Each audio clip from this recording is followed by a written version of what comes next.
in this beautiful sunny weather in Tredegar. It's an honour, it really is an honour for me to be here in Tredegar, in the birthplace of the great man himself, Aneurin Bevan. Thank you so much for coming out and supporting this march, standing in the cold. I hope you'll feel it's worthwhile. In 1945, Aneurin Bevan said, "We have been the dreamers. We have been the sufferers. And now we are the builders." Yay! And my God, how they built and what they built. Every bit as much a wonder of the world as any architectural marvel or any natural miracle. The National Health Service. A truly monumental vision. The result of true representation, of real advocacy. A symbol of equality, of fairness, and of compassion. The nation that swept the post-war Labour government into power was made up of people who had faced the horrors and the hardships of the Second World War, and had bound together as one community to overcome them. They had been sustained and inspired by their feeling of comradeship and their sense of responsibility for their fellow man and woman, compelled to help those in need and those struggling in the face of hardship. These were the experiences that shaped them, and this was the vision of life that the welfare state was born out of. Faced with an enemy that sought only to divide, the National Health Service strove for unity.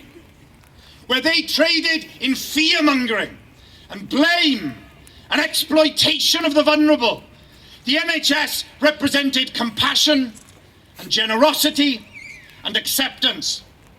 Where they slavered with voracious self-interest, the NHS symbolised courageous self-sacrifice for the good of all.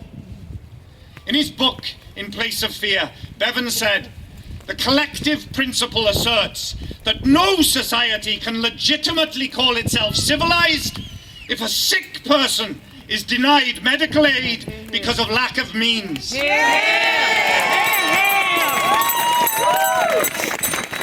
No society can legitimately call itself civilised. Now that begs the question, what sort of society do we want to be? What is our vision for ourselves? Freedom.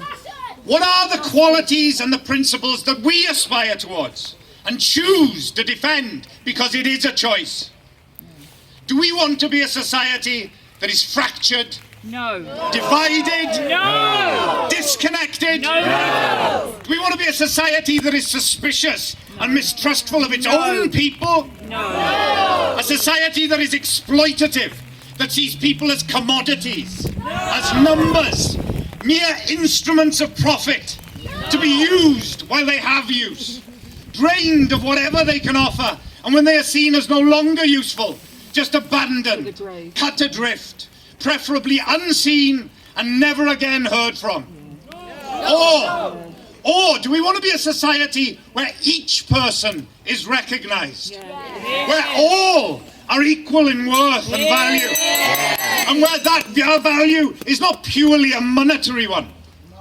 A society that is supportive, that is inclusive and compassionate, where it is acknowledged that not all can prosper, where those who are most vulnerable, most in need of help, are not seen as lazy or scrounging or robbing the rest of us for whatever they can get, where we do not turn our backs on those facing hard times. We do not abandon them or exploit their weakness, because they are us. If not now, then at some point, and inevitably,